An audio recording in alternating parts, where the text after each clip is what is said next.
This noir mystery is heating up.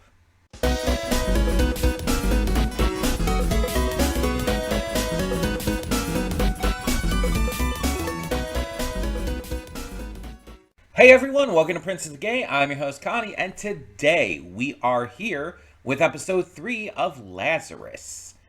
And I found out something that I didn't know before. At least I don't think I knew. I don't think I heard about it. And I definitely don't remember ever talking about it. If I did, I am having like the biggest brain fart, which is possible, knowing my mind, but I don't think I've ever known about this. I have to specify that because sometimes I have like thought something or learned something, but found out that I had already known about this and just entirely forgot. But anyways, what I'm talking about here is the I guess action director of this series is the guy who made John Wick, who, started on the Crow movie with Brandon Lee and then made the John Wick films.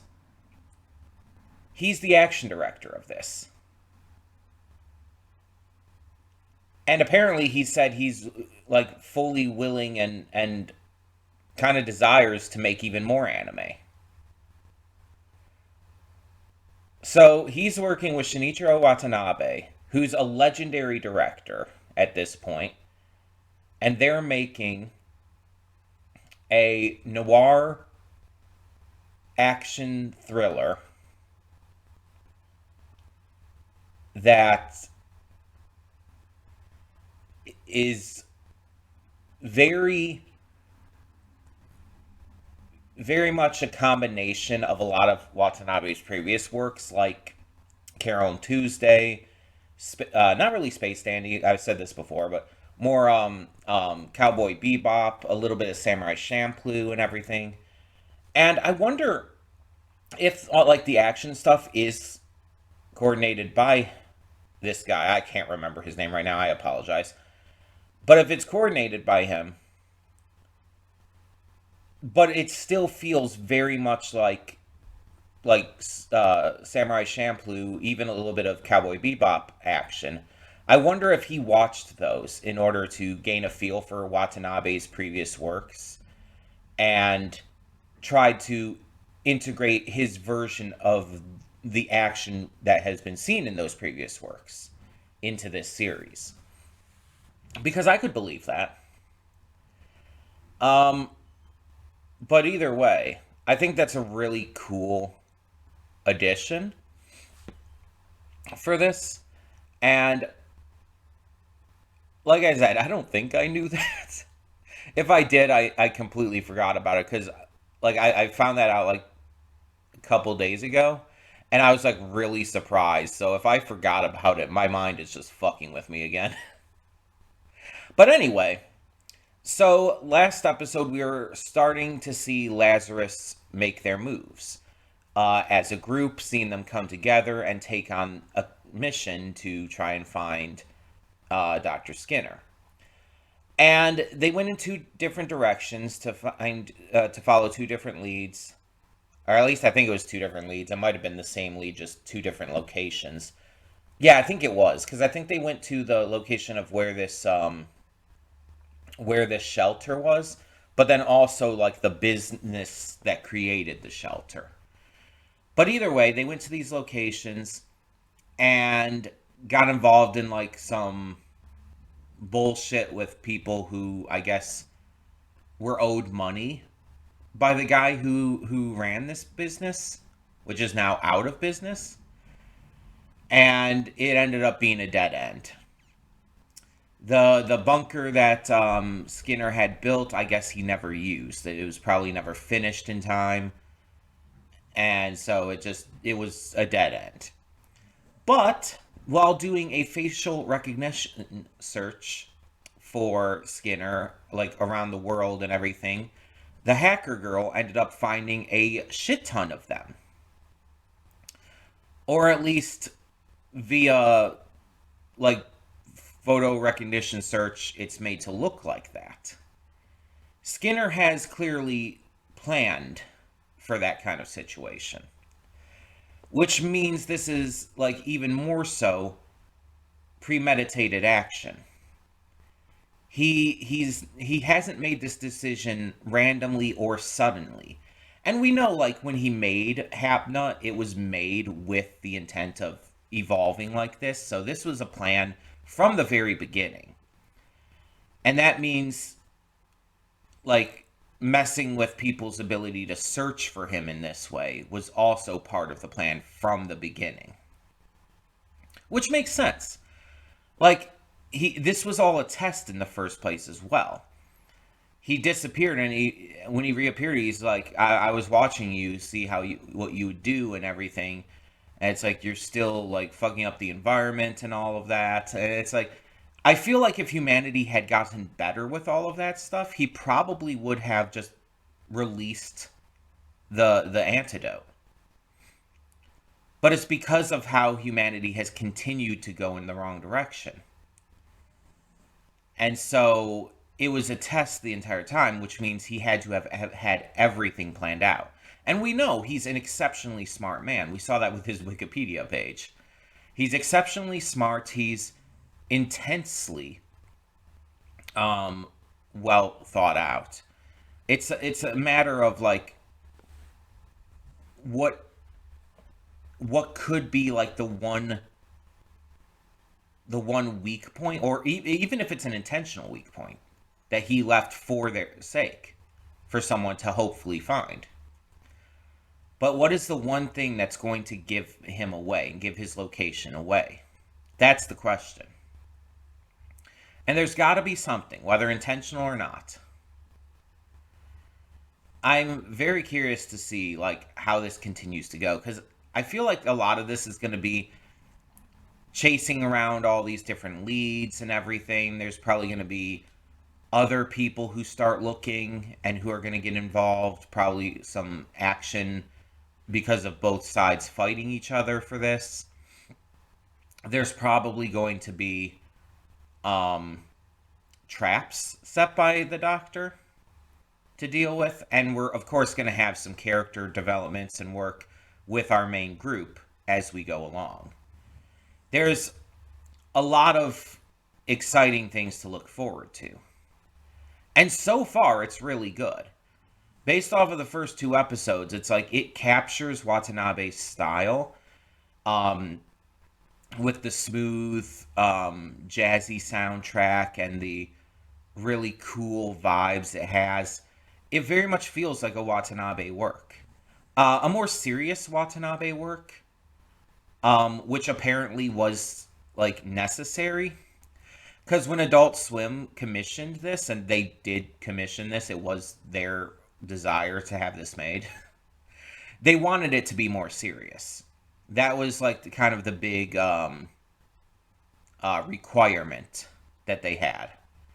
They wanted it to be more serious. And that doesn't mean it's not going to have any humor in it, just that it's going to be a more serious toned show. And that's fine. There's nothing wrong with that. Watanabe does serious very well. Cowboy Bebop had a lot of seriousness to it. Samurai Champloo was a little goofier, but still had plenty of seriousness. Carol and Tuesday has a lot of goofiness, but also plenty of seriousness. It's like Watanabe can do both. He can do serious shows, he can do silly shows, he can do a combination. Like, not everything's going to be Space Dandy. Space Dandy was silly. That was the show that was just almost entirely silly. Like, at least 95% silly, with maybe a 5% seriousness at random occasions. Carol and Tuesday was a good blend. Carol and Tuesday had plenty of silliness. I mean, the fucking bullshit song was ridiculous. But it also had a huge amount of seriousness. Talking a lot about human nature and just a lot of social issues. Which is very much Watanabe's thing anyway. Cowboy Bebop, I would say, is more serious than not. But it does have plenty of good comedy to it as well. Samurai Champloo, I would say, is another one that's more balanced. It has a good amount of comedy, a good amount of seriousness, and it knows when to use either. Um, Terror in Resonance, I think, was more serious than comedic, though I believe there was some comedic stuff in it. I watched Terror in Resonance once. And then I don't think I've watched much of his other stuff yet. I definitely want to. I definitely plan to. But I haven't like watched, or at least watched it in full, you know. Because sometimes you have to take into account, sometimes I've seen things that I haven't continued yet, or I haven't um really really delved into. Some occasions it's just one episode. Like with Kids on the Slope. I definitely plan to continue that. I really love the first episode, but I just haven't continued it yet. So, and then like Macross, I think is the first one he directed.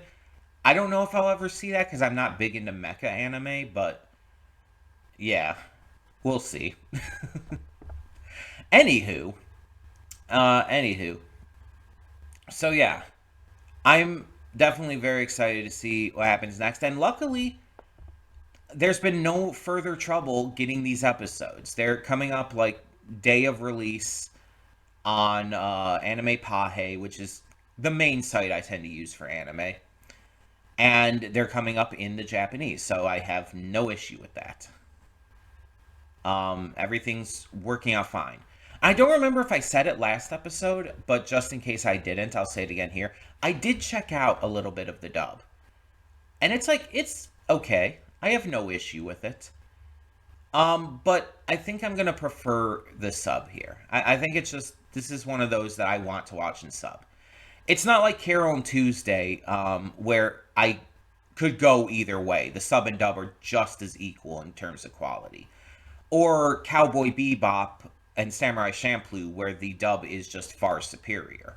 It's not like that. This is one where the sub, I think, is better, but it's not like insanely better. It's better for me personally, and it's how I want to watch this. Again, nothing against the dub. I just think the sub is better here, personally. So, we're going to get into this and see what this next episode has in store for us. Hold up just a sec. Before you click that link down in the description below to get to today's video, I want to remind you of all the awesome content we have both on this channel and the Princess of Gaming channel. Let's check it out.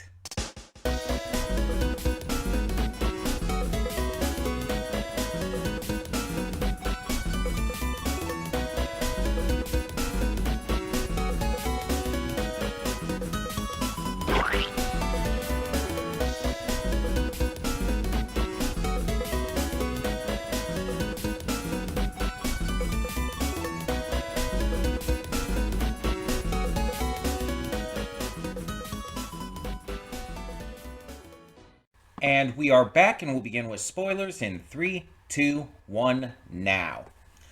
So, one of the first things I did when I stopped this is I wanted to look up Jill's voice actor. Jill is voiced by Yuichi Nakamura, who is a pretty well-known VA in Japan. He voices Hawks in My Hero Academia. He is Andy in Undead Unluck, Satoru Gojo in Jujutsu Kaisen, and many more. Now, the reason I wanted to look him up is because wanted to look up the VA in the first place, was because I wanted to know if Jill was voiced by an actual trans actress. And the thing is, she's not, but I feel like there's a reason. And this is the same reason why a cis male actor portrayed the character of, I believe the name is Hyunjun, in Squid Game Season 2. Japan is unfortunately not as progressive as it needs to be in regards to that kind of stuff.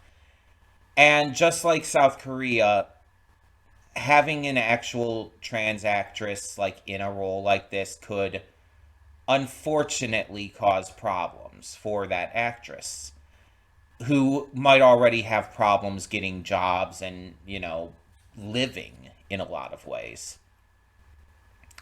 It's like, as bad as things have been getting over here with this current administration in America, it's still much better and easier here to be trans than it is in a lot of different places in the world. And there are some aspects that, yeah, are getting worse and are having a lot more trouble, but there's so many aspects of it that are still better than other places. Trans actors and actresses can still get roles and can still be in public. And yeah, there's still some times where there's issues that arise from that. Um, but the fact is, it's still better. And I actually want to check real quick, because I didn't check this, but I want to see who the English VA is. Because there are notable American trans actresses.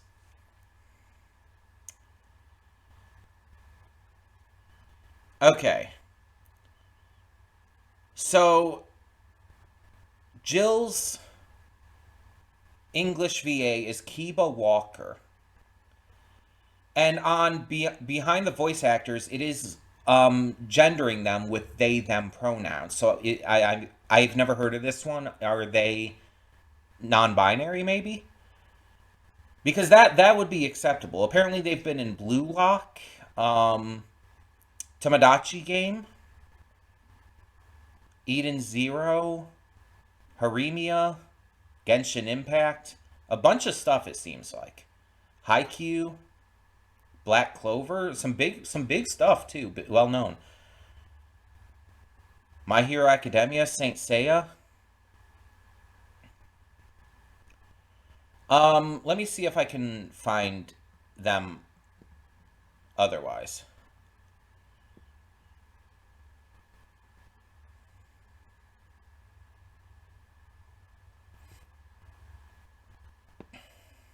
Oh, here's a Twitter profile. That might like list information. Oh, apparently in Dragon Ball Daima too.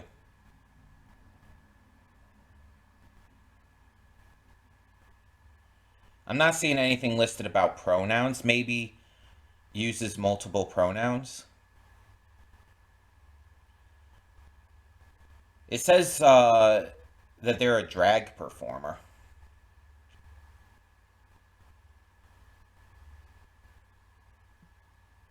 But I'm not like seeing anything otherwise like specific here. Let me just look up pronouns.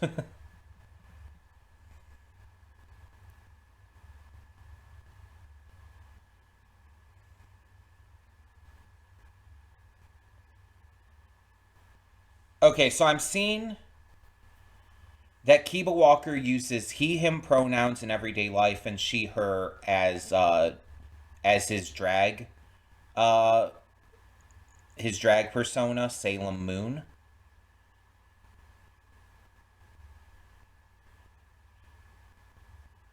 All right. I'm not seeing anything about like whether or not he's trans though.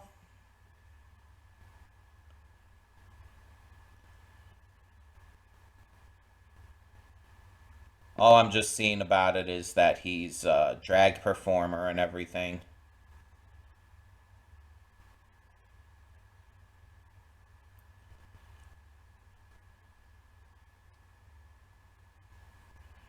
And he might still be queer. It's very possible. I'm just not seeing anything specific regarding it.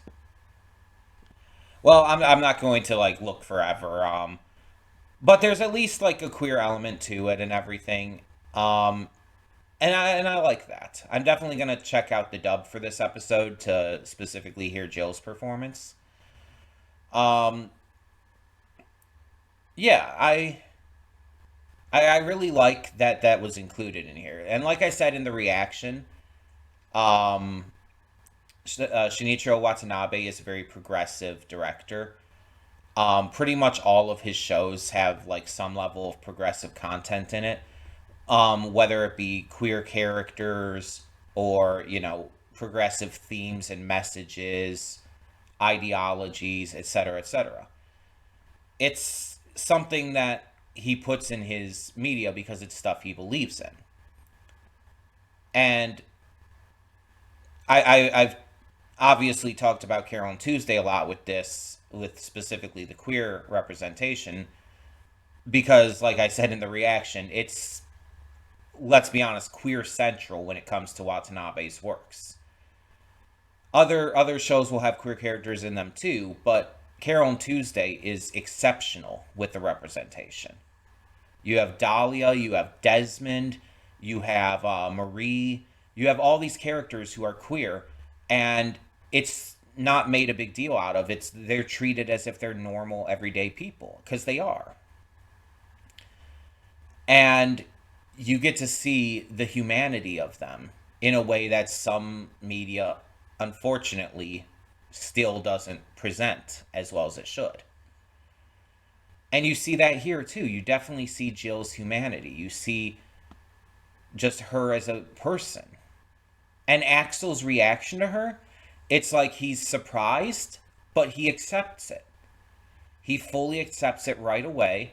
He adjusts his language after getting it initially wrong on how he says it, and, dead naming her and everything. And that's just amazing. That's phenomenal, because that's how you do it. If you get it wrong, if you accidentally dead name someone or misgender someone, you make an adjustment. I say this a lot. If someone out in the world misgenders me or whatnot, and it's just because they don't know, or it's clearly an accident or something like that, I'm fine with it. Like, a stranger misgendering me, I don't present super feminine most of the time. I present pretty neutral. So I don't mind if, like, some random cashier or random person just out and about misgenders me. I don't mind. I don't care. It doesn't matter to me, because I know it's not an intentional thing necessarily. It's just them not knowing. But you can usually tell when someone intentionally misgenders you. And I've had that happen in public. I've had people come up to me and, like, start a conversation with me about that shit. Once at a cosplay event, actually, cosplay beach party. Some random dude who was just at the beach as well came up and started like, "So are you supposed to be a transgender?" Or whatever exactly he said. And it's just like, he tried to have this entire conversation with me about God and everything, and it's just like, oh my Lord. Jesus fuck. And then there's like a guy at one point who's like blatantly told me, it's like, God doesn't make mistakes. This is a separate person. He's like, you're never gonna be a girl, right? God doesn't make mistakes and stuff like that. It's like, ugh.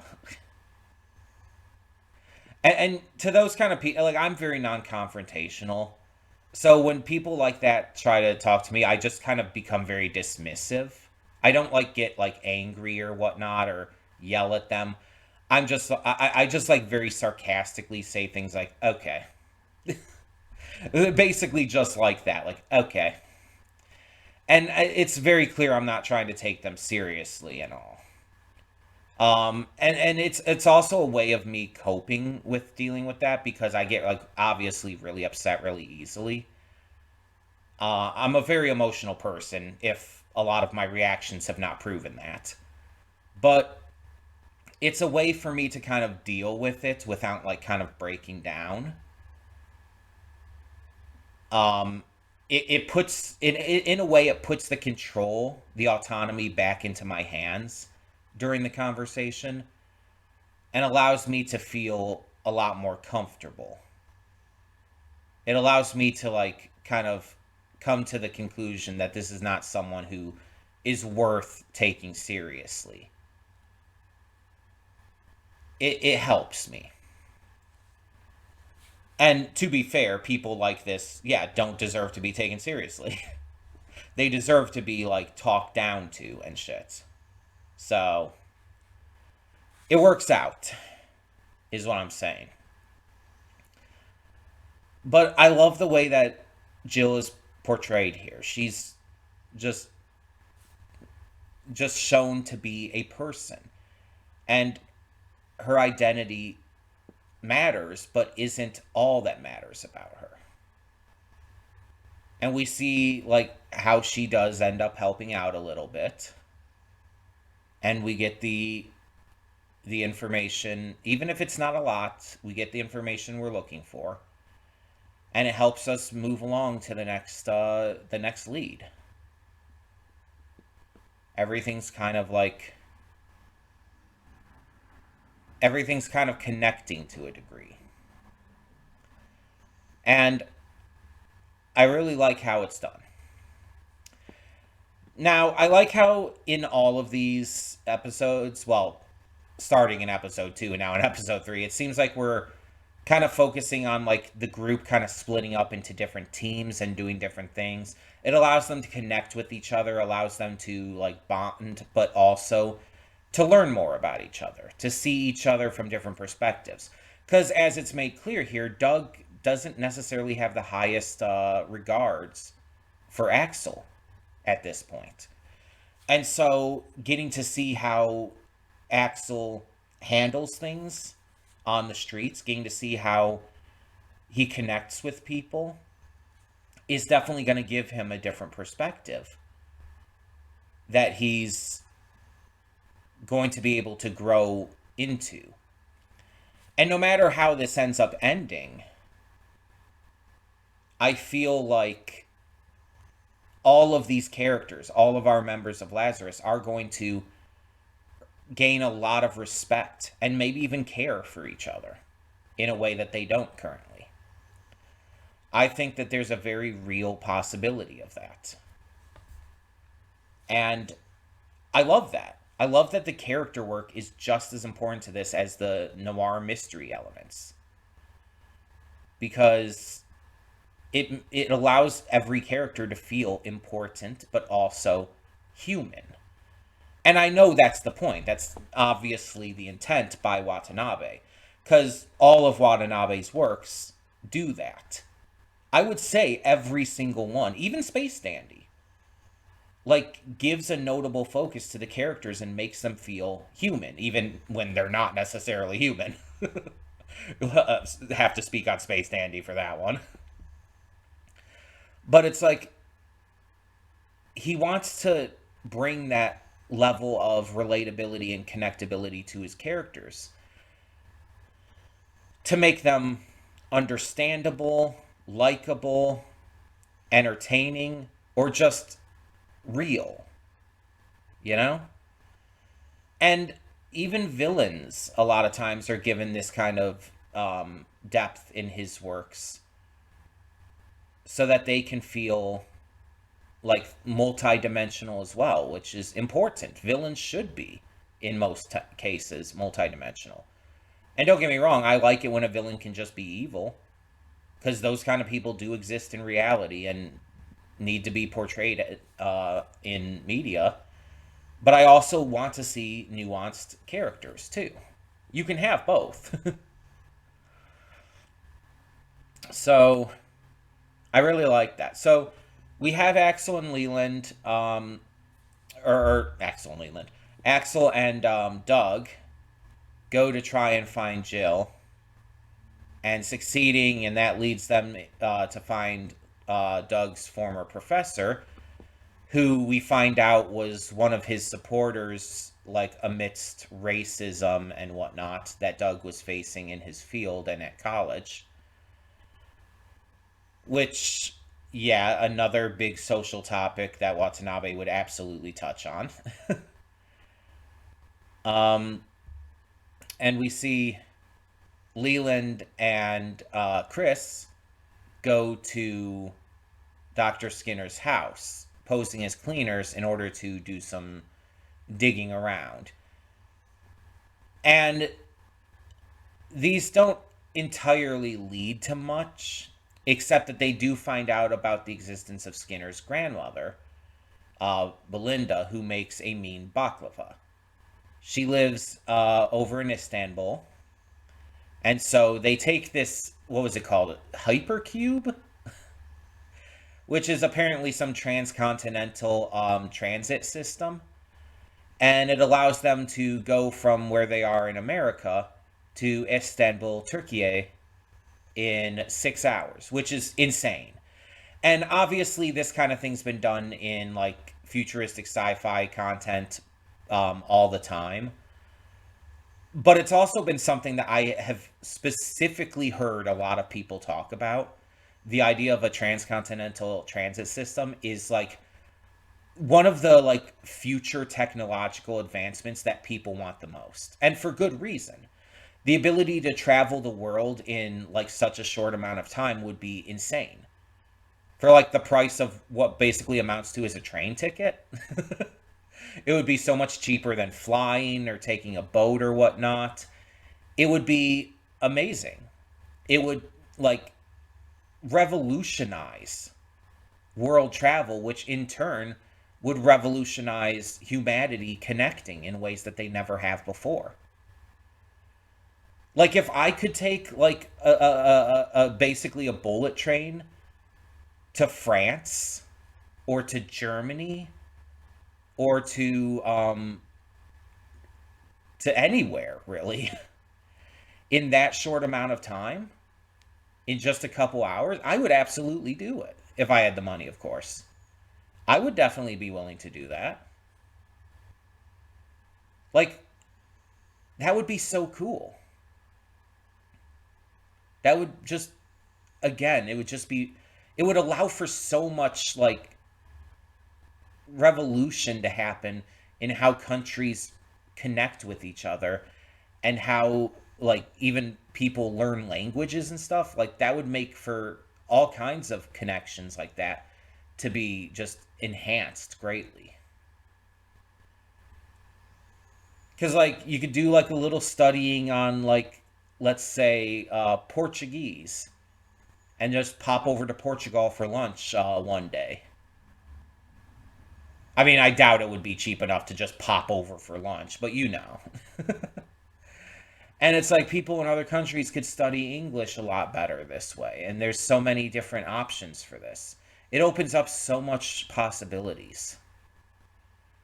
Like imagine the idea of like going to school in another country. You just have to take a couple hours on the train. And again, there's certain aspects of this that obviously would still be a little problematic. Like just the issues that for poor people, it would just be out of the question still. But with those issues, it would still allow for a lot of growth that might even be able to help in a lot of cases like that. So you never know. Like there's so much practical application for something like that. And so it just I love that shows like this give us a chance to talk about this kind of thing. Um, but we see Leland and Axel head to Istanbul, get chased around because they're in a dangerous part of town. They get chased around by this group of thugs who, feel that these two look suspicious, which they definitely do. Two white men walking around, one of them wearing a goofy outfit that just doesn't actually fit in with everyone else around them. Which I actually kind of really like that call out, that they called that out. It's like, I'm just trying to fit in with everyone, and then it shows everyone just walking around in like jeans and t-shirts, and it's like, yeah, you're making a little bit of assumptions here, my dude. I know he's like a kid, but still.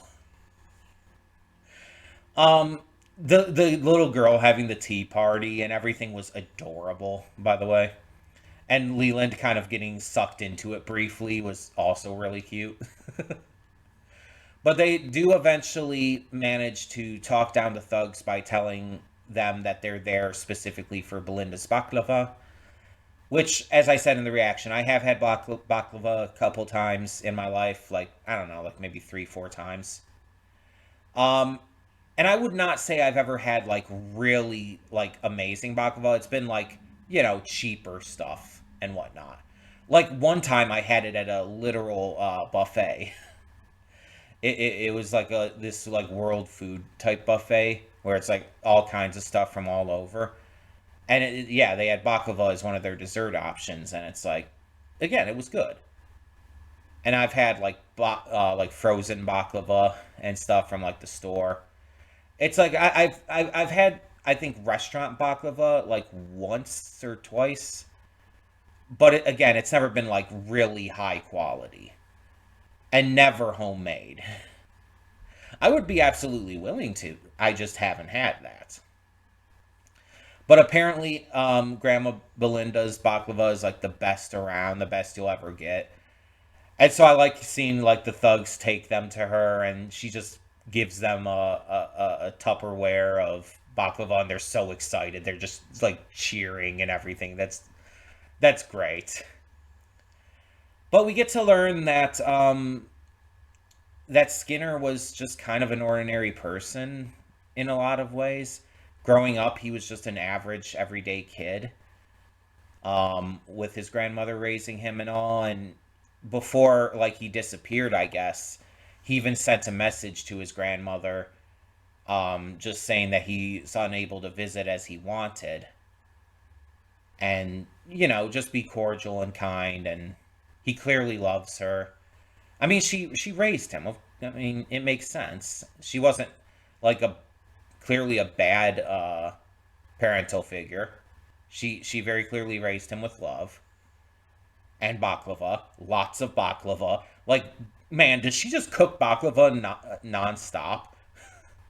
Because it's like, again, she had a batch prepared for these hooligans to give to them. She had a batch prepared to give to Axel and Leland, and then she had another one being made. Is she just cooking baklava nonstop? Is that just all she does? Is that like basically her job? Like unofficially? It's like that's just really funny. It's just so much goddamn baklava. Like again, I like baklava as I've had it, but it's like it's very rich. It's like you can't eat too much of it at once. It will feel like you're rotting your teeth out. It's one of those desserts that you have to have in small bits at a time, which is fine. It just makes it feel more special in a way. But it didn't amount to too much, though the Axel did find a hidden camera in the house. After kind of bringing up the idea of like, oh, well, Skinner might be watching, to keep an eye on his grandmother and everything. And it kind of seems like he was. It kind of seems like he was. Um, if we're to believe that that was Skinner watching. But then it goes back and it looks like Elena is starting to figure some stuff out and is starting to like it is starting to like really like progress in terms of her hacking and whatnot. Because we found out that the ability to do what was done with masking all those faces to look like Skinner was something that, like, apparently, according to Elena, only 3 people in the world could do, one of which being her. So it's implied that Skinner probably hired one of these other 2 in order to mask him, to make it so that people couldn't just search for him via facial recognition. And so she's been trying to find out which of those it could be, and she's been, like, working on that.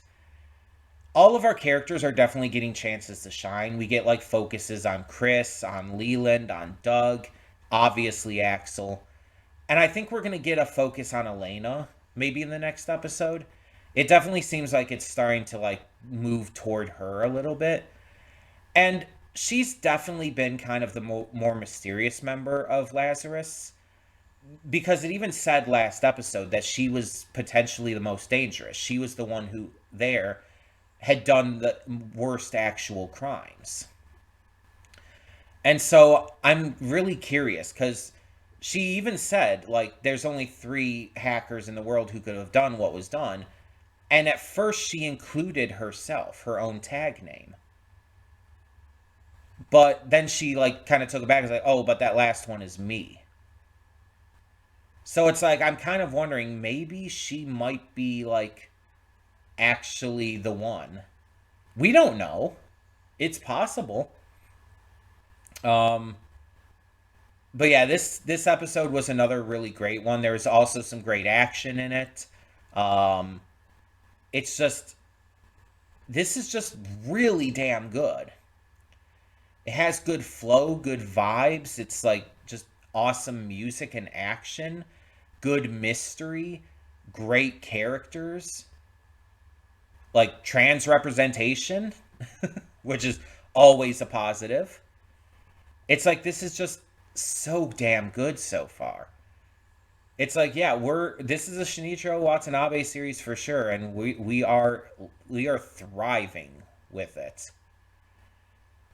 Um, and I've said before, and I think I said it in like my first episode reaction for this, that it's like I can kind of be a little mixed on some of his works. Like Cowboy Bebop, I do like, but I also do think it's a little overrated.